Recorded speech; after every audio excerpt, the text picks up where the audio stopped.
All right. So finding the right audience. A thirsty man will drink any water he finds. So imagine a man walking in the desert, probably Kalahari Desert or Sahara Desert, and naturally does not have a bottle of water with him, and he needs water, walking alone in the water, and you set up probably a kiosk, or he finds a well where he can get water. He would naturally rush at the well to get the water, not caring if or not caring how clean the water is or if the water has any dirt. So that is just marketing. Yeah, targeting somebody that needs your product, not only somebody that wants your product, but somebody that needs your product. A lot of mistakes many business or entrepreneurs make is they they develop their product or their service and try to look for people that fit in to this product or service. That is a wrong approach. The correct approach is looking for the problem of a particular set of people or a particular target audience and making your product fit into their problem. Most likely solve their problem, not creating your product and looking for people that will buy the product.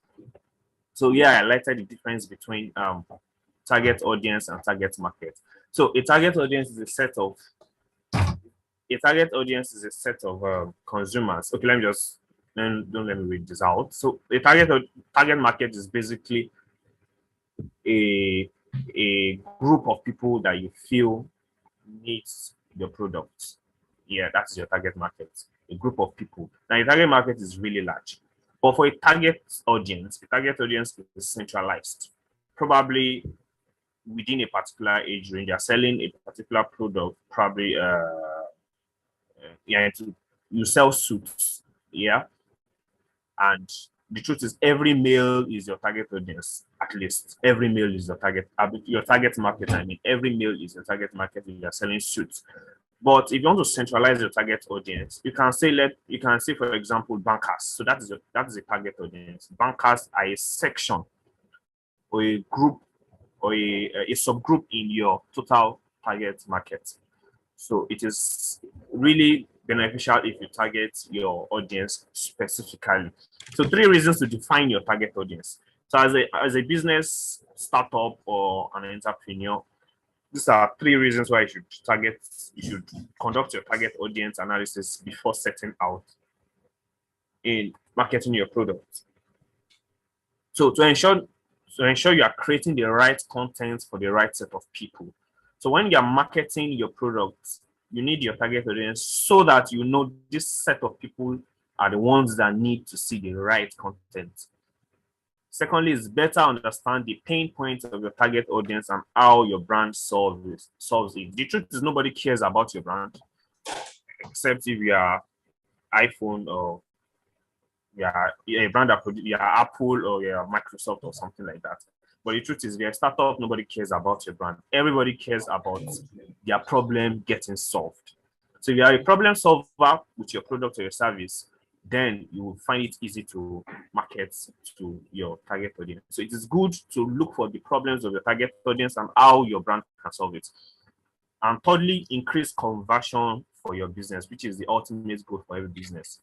To increase conversion. So this next slide is very, very important, which are questions to ask yourself when you want to do your target audience analysis. The first one here is, what problems does my company or product, what problem does my company's product or service solve? So what problem does your business solve? That is the first thing you consider. Are you into pastries? What problem does your pastry service solve? Who are your current customers? So easily from your current set of customers, you easily know the kind of people that would be interested in getting your product. Maybe when you started your product, started selling your probably maybe your soft drinks or the likes, or an health product, a particular set of people were interested in your product. The kind of people you were noticing that were interested in your health product were probably old people. It naturally indicates that your health product would most likely sell within the bracket of 65 or maybe 50 to 65 years of age. So you know that is your target audience when you are looking for them on social media or on Google. So what is my competition? A very good way a lot of startups ignore is analyzing their competition when it comes to target audience analysis. So it is good when you look for your competition either on social media or through their website. Just go to their website, check their about us. It naturally gives you an idea of who your product or service would be targeting, who would most likely buy your product or services. Now, fourth question you should ask yourself is, what do customers stand to gain from choosing your product? What stands you apart from the target audience? Probably from your competitor, I mean. For example, I was while in school, I was running a business. I and a friend of mine were running a business targeting students. We started processing foods to students. So one thing we noticed about students was that they love free things. Students naturally love free things, especially youth. Naturally, they love free things. So one thing we did was that so we had a lot of competitors at that time that were bigger than us in some way. So one thing we majorly did was that once we want to go and deliver frozen products or food, we added 2 cubes of either Maggi or seasoning, 2 cubes of it to the product, which is free, of course. The truth was that we got a lot of positive feedbacks after we did this, used this tactic. It just shows that actually set us apart from our competitors. So try and set yourself apart from your competitors. So by the time you ask yourself these questions and you're able to answer it, you should be able to come to a realization of why your content deserves to exist in the first place, who is going to read your content, and what your competition is doing currently, either doing better than you and what you can improve on, and why your audience should even choose to buy anything from you. All right, so furthermore, so here are some tactics when you want to do your target audience analysis, which is your create a reader persona or your buyer persona, whichever way it comes. So I'll be spending a little time here to explain this because this part is really important. So before I move on to that, there's one thing that is really important when you are targeting your audience or you are doing your target audience analysis, is that you need to love your audience. Yes. So if you're into business of selling male clothes, suits, probably like I said earlier on, I think I like that example. So if you're in a business of selling suits, yeah, and you have a problem with bankers, maybe you feel they have too much ego, or probably you feel they're too pompous or something like that. You have a problem selling to them. Why? Because you would not be able to touch them psychologically. Why? Because you're biased. You have some negative perception about them. And if you do that, the truth is there are a lot of competitors out there that are ready to snap your potential target audience from you. So it is just proper for you to do a good, well-targeted audience persona or reader persona. For example, now gender, you need to know the kind of the gender that will be buying your product majorly. You're selling a Valentine cake. Naturally, it's most likely males that will buy it. Yeah, males, because they want to buy it for probably their girlfriend, spouse, or the likes. You can target ladies too, yeah, but it's rare when ladies buy Valentine cakes on Valentine Day. So personality. So yes, what kind of person whoever your target audience is, what does he love doing, what are his interests, what are his hobbies, and the likes. Family life, is he married, is he single, job title, what does he do for a living? And okay, job title will bring me to income. If you are selling a high valued product, probably you are selling a luxury car or a luxury good, let's say a Bugatti, you can't target working class to come and buy a Bugatti. Why? Because their income will most likely not be able to afford such luxury.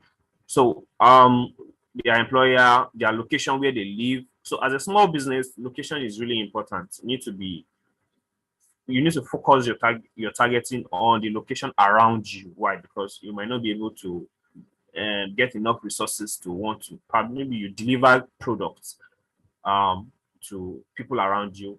You need to specify the location so that you would be able to reach people around you, and you need to spend a lot of resources trying to deliver to locations far from you. Income, of course, I talked about that. Needs, yeah. So what are the needs and pain points are more, need pain points and challenges are more or less the same thing. Why? Because it shows what your customer, your potential customer needs to solve. If it needs, you are running a daycare center, you know you are targeting married women or married men also, and their major needs is they need a place to keep their children while they go to work or something. So that is the major problem. And one major challenge or one major need they would want is they need somewhere safe for their kids to play, somewhere conducive, somewhere healthy. So you know that these are some of the things you need to push out when running your art, when creating your content, that okay, we are safe, we run a very healthy environment, your kids would be safe, we are secured and things like that. So it just shows that you are actually solving the problem of your target audience when you let them know that you have solutions to whatever challenges they may be facing. All right. So here are some tactics to conduct. Okay, yeah. So that's number one. Number two, conduct user surveys regularly. So this is an example of a user survey, survey.io. Right? Create Google Forms, ask them questions. Yeah, no. So when you do this, it helps you to know it helps you to learn about your target audience, what they really need. Ask people questions people you think are in your target audience range. Create Google Forms. I think there's another, I can't remember now. There's a tool you can also, SurveyMonkey. Yeah, that's a tool you can use to create forms to target your audience. Find your target audience on Facebook with Facebook Insights. So there are some on Facebook ads, there's a section on Facebook Insights where you can get enough details about your target audience in terms of, okay, what keyword is more pronounced in what location and the likes, especially if your product is something that is not that cannot be seen, probably maybe a software or an app. You can target your audience from any location using Facebook Insights. You will know what keywords that matter to them. So monitor your best and worst content. Yeah. So monitor the kind of content you post. Do people, when you post on social media, do people relate to your jokes, to joke content better and the likes? Talk to your social followers. Yes. Relate with people that comment or send you a DM. Of course, that is a golden rule. Analyze your competitor. Yes, I already mentioned that earlier. How to market your, how to, oh, sorry. How to market to your target audience. Okay. So $37 billion is wasted in ad spent every year for ads that fail to engage the target audience. It just shows that the truth is a lot of people are wasting money out there trying to target their audience, but they are targeting the wrong set of people. $37 billion is wasted yearly on failed targeted ads. So it shows the importance of target audience analysis or targeting your audience properly. So avenues you can use targeting your audience: social media, of course, third-party information, either as a guest blogger. I'm sure a lot of people, when you browse, you find a lot of sites or websites that talk about another brand, maybe talking about a clothing brand or a brand where and a brand where you can get so tools and the like. So those are third-party information. Email, yeah, email marketing is a very good tool in targeting your audience. Okay, let me quickly move on. We have some tactics here. So these are some tactics you can use in targeting your audience. You have social media ads, Facebook ads, Twitter ads, Instagram ads, location, using your location to target your audience. Which location actually best suits your product or services? Which set of people would most likely buy from you? Content marketing, headline copy, hook. I won't be able to go into details of this. A/B testing, yes, test your landing page. If you have a landing page for your business, maybe an e-commerce site, what kind of content relates better? Or your call to action. If you want people to maybe drop their contact details, where do you place it? Is it at the bottom of your content, or the bottom of your landing page, or at the top? That's an example of A/B test. So you can do an A/B testing of some of these things. Yeah. Okay. So 4 tips for creating content that will convert your audience. So classification, intent, interest, and purchase intention. So some people will search on Google. Most of us do that. We search on Google either just to get information about maybe the sneakers you want to buy. You're not ready to buy it, but you just want to know the kind of sneakers you want to buy. So there's a particular keyword. There are particular sets of keywords you use to target those set of people. While some people are interested in buying it now, immediately. So there are different kinds of keywords you use in targeting such set of people. So when you're creating your content and you want people to purchase, is for people that wants to purchase your product immediately. Immediately is a keyword. Quickly is a keyword, and things like that. So yeah, I have some examples here. Focus your content on your audience needs. Yes. What problem do they have? What do they need? So focus your content on these needs. Share benefits, not features. Don't tell them about the product. Tell them what they stand to gain about with using the product, not tell them the features of your product.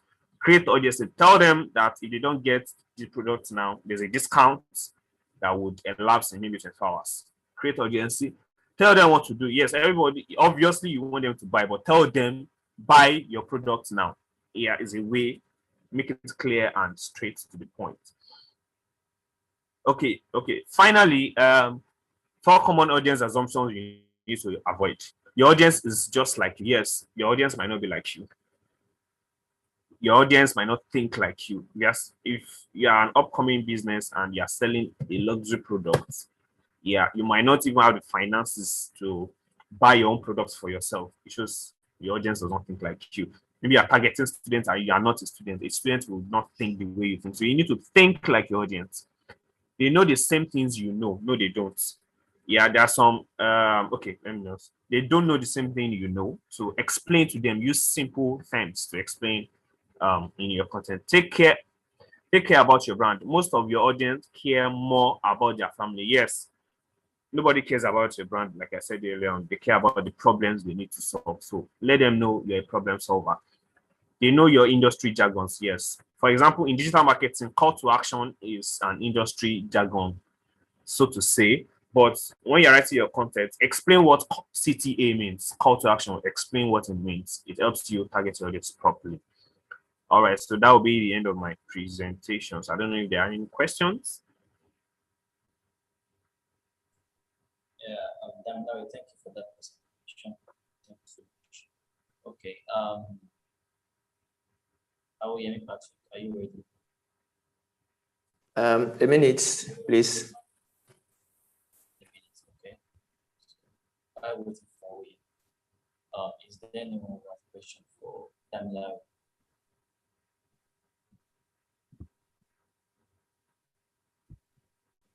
Yeah, Damilare. Okay. All right. Hello, can you hear me? Yes, I can hear you. Oh, okay. You talked about the influence, like the negative impact of negative preconceived ideas about your target audience. Okay. So if you have a positive preconceived idea, does that affect, is that like a positive thing, or to still affect your choice of target audience or relating with them negatively? Okay, are you talking about this, my last slide? No, not your last slide. There was a time you talked about preconception. Okay, that if you think bankers have ego, then you shouldn't. Okay, all right. Okay, I understand. So what I was explaining was that you need to like your audience, like your target audience, as people you love to relate with. Yeah. So a good preconceived idea about your target audience would add more benefits to your marketing ability, or you selling your product at the end of the day. Even though it's not true. So if you think your target audience, they are people that have money, is that a positive thing, and does it affect it positively? Does it affect your dealing with them positively? Okay, I'm trying to understand it. Okay, well, so income is an important part of target audience analysis. So you need to do your research to know this set of people truly have money, like I said. Oh, okay. Yeah, So through research and the likes. In summary, if you have like preconceived ideas, you have to like confirm them. Yes, just confirm them. Confirm your preconceived idea about it. So don't make assumptions. Assumptions are very costly when it comes to marketing generally. Assumptions are very costly. So it's good to do your research properly before you start marketing. All right, thank you. All right. So a good place to do audience research is Quora. A lot of people ask a lot of questions. Facebook also. Facebook groups in your niche. Join Facebook groups in your niche. See the different questions people are asking about this kind of service or this kind of product. Know the problems they are facing. It helps better when you are doing research. All right, I hope I was able to answer your question properly. Oh yeah, very well. All right. All right. Thank you. That's for. Okay. Are we hearing? Please, can you come now?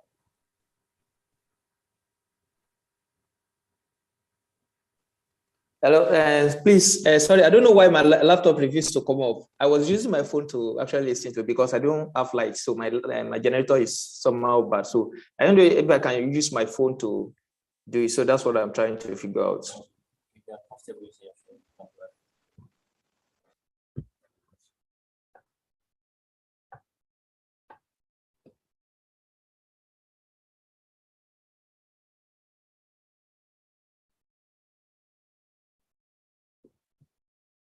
Okay. While waiting for Larry, do you have a question for anyone? Check through the participants list and mention one's name. Do this in order to check participants. Okay. All right. So in doing your target audience analysis, what do you think is the most important factor you need to consider? So it's an open-ended question. I don't know who wants to answer it. Patrick. Which one of the Patrick? We have to Patrick. Patrick Udo. Good morning, sir. Yeah, good morning, sir. Yeah, please, the question, I didn't hear you. So I said when targeting your audience for probably a business or a product you want to sell, what is the most important factor you need to consider? And why would you consider that factor? Okay. I think the factor is what's your audience, their interests, or their how they reason or how they think. Okay. Because you need to understand your audience for you to be able to target them. All right. Good. I don't know who else wants to give another answer. Olawale.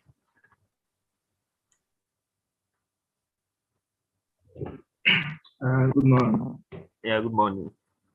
Can you just repeat the question? My question is when targeting your audience to sell a product or a service, what do you think is the most important factor you need to consider?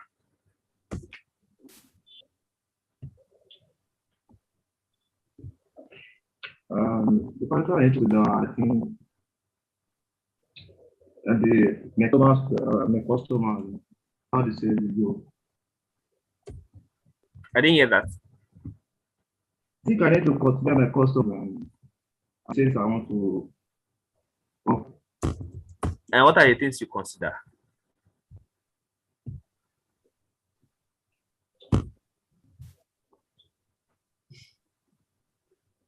Okay. Did I need to consider the quantity and the quantity of the what I want to offer. Okay. Okay, you said the value of what you want to offer. as in what I want to offer is as in, I mean the quantity or the quality of what I want to, what I want to offer to the Google. Okay. All right. Thank you for that. Yes. So the two people have spoken well. Patrick mentioned what sorry, what did Patrick say? What did you say again, Patrick? I talked about the interest and what okay. Yes, the interest of your target audience, what they would love to read about. For example, you're into selling products to guys generally. Probably maybe you sell jeans or sneakers or male products generally. Naturally, an average male loves sports. Yes, so one of the places you could target them is on sport channels. I'm sure most of us, when we visit some sports websites, we just see some ads popping. So those sets of people are indirectly targeting you.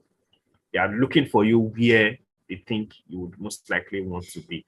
Sometimes on Jumia, I'm sure most of us notice that on Jumia, probably maybe you added a product to your cart. Yeah, but you've not purchased the product yet or ordered for the product. What happens is that when you visit some sites, you just find out that you see Jumia, that same product or products in that range pop up on this website. So they are trying to retarget you, trying to make you see the product you put in your cart. So yeah, that's part of it, the interest. And also, but one of the most important things is also the need of your customer, what your customer really wants, what he needs, the problem he needs to solve. And of course, your price also, like Olawale said, quality and price of your product is very important. You can't sell a product to a target audience that cannot afford your product. Nor can you sell a substandard product to your target audience. Okay, so I don't know if the other person is ready. Oh, you mean Patrick? Yeah, almost. Please, I'm almost done. True. The time is good.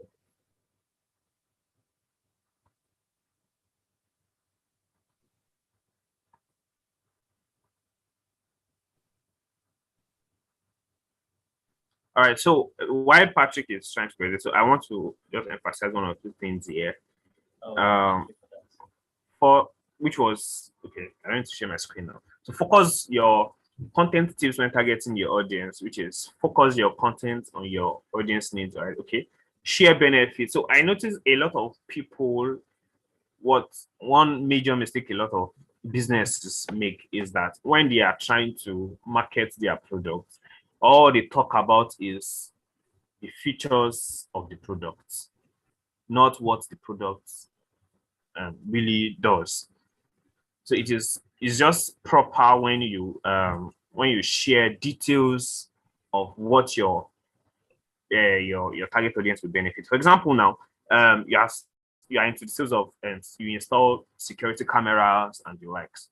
A good way to target your audience when you're creating an ad is to put in the fact that if they have pets or they are not sure what is going on in their house and they really want to be security conscious, they need to patronize you.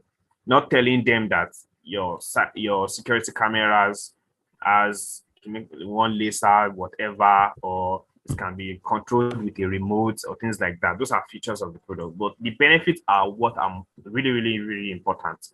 If they want to be safe, is their neighborhood susceptible to armed robbery or burglary, whatever, or if their neighborhood most likely get visited by armed robbers, security cameras would help them get the faces of these robbers if necessary and the like. So those are some of the ways to market your product. Share benefits and not features. Create urgency. I'm sure a lot of us visit websites that, or either an e-commerce website or a website that sells something, and they tell you you see a countdown clock. I don't know if anybody sees that. I would love if somebody had seen that before to unmute and say yes. Yeah, seen it or something. Yeah, I've seen that before.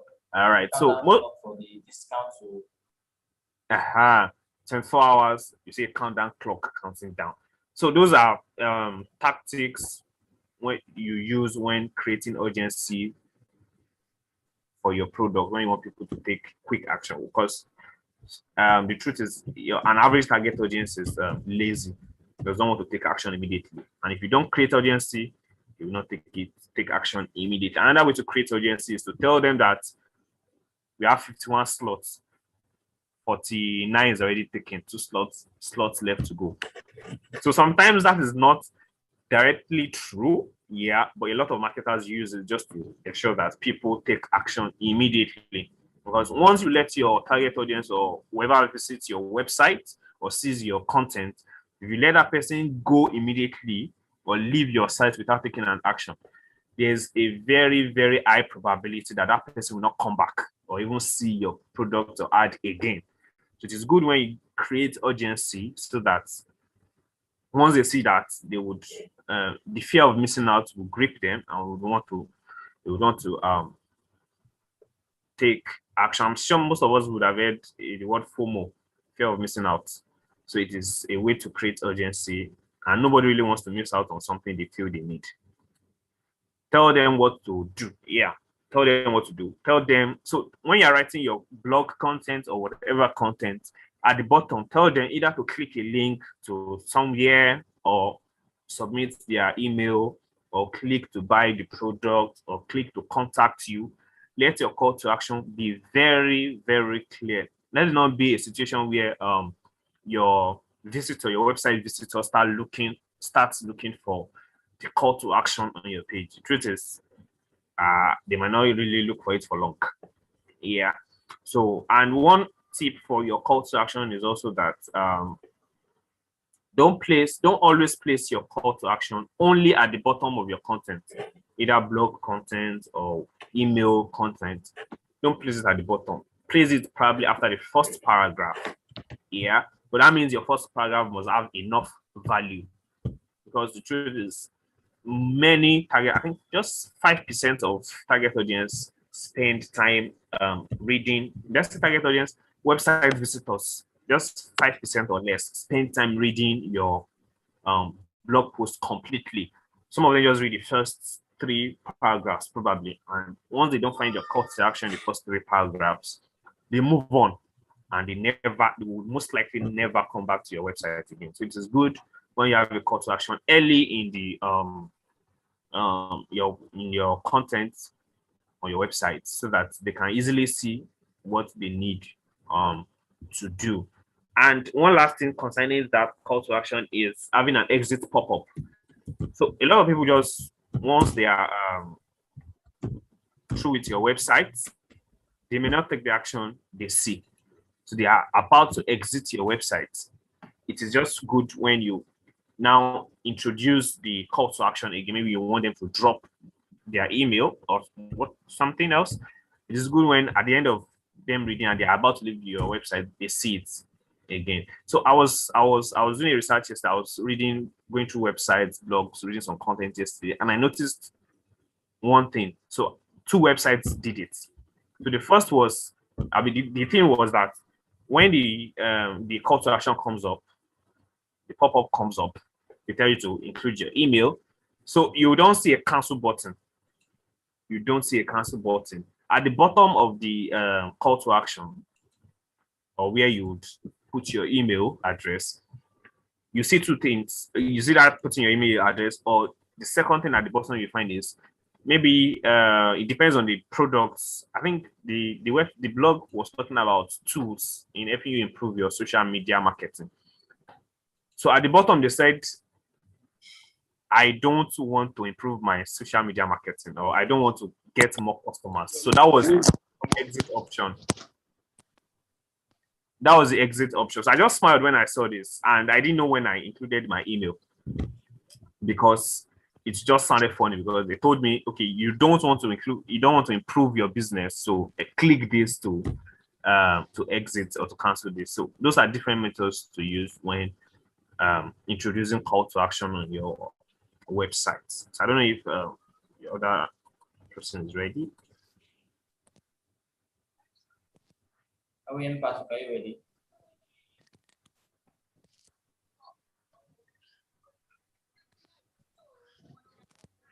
Hello, Patrick. Are you ready? Hello, I'm connecting now. I think my network is very bad, so that's what is causing problem. But I will soon join now. It's loading already.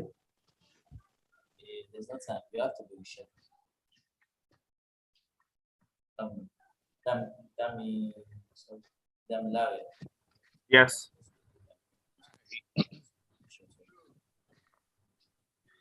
So what? I say you still have something to share with us. Oh, okay. Yes. So A/B testing. So I was going to talk about A/B testing. It is just good when so the truth is, you from the onset, you might, for your landing page as an entrepreneur or someone that is into business, and you have a landing page. The truth is, or even on social media, the truth is, at the first get-go, you might not get the perfect content or the perfect structure that would convert. Yes. So there's an example of an A/B test here. I want to see the. Okay. All right. So you can do an A/B test on the content you send out for probably your ad or your social media or whatever. Yes, you can do an A/B testing on the content in the sense that, for example, your call to action was um, submit your email. Yes. Then you think there's a better if it will work. So the second call to action is jump on the train. So those are two calls to actions. But the truth is, you never can tell which works better until it applies for social media. There are some contents that generate more traffic for your target audience. For example, can everybody hear me? Yeah, I can hear you. Okay. So for example, okay, I think Patrick is ready. Yeah. Yeah. Tuesday trivia or for your audience. So you know, okay, my audience relates with this kind of content better than probably maybe a different content, maybe Friday jokes or whatever. So it helps you know kind of content your audience relates with. All right. So thank you for listening to me. So it's time for stand-ups. Again, it is time for stand-ups. Yesterday I think we had a show for GC. That I think so we are able to go stand-up. Please, let's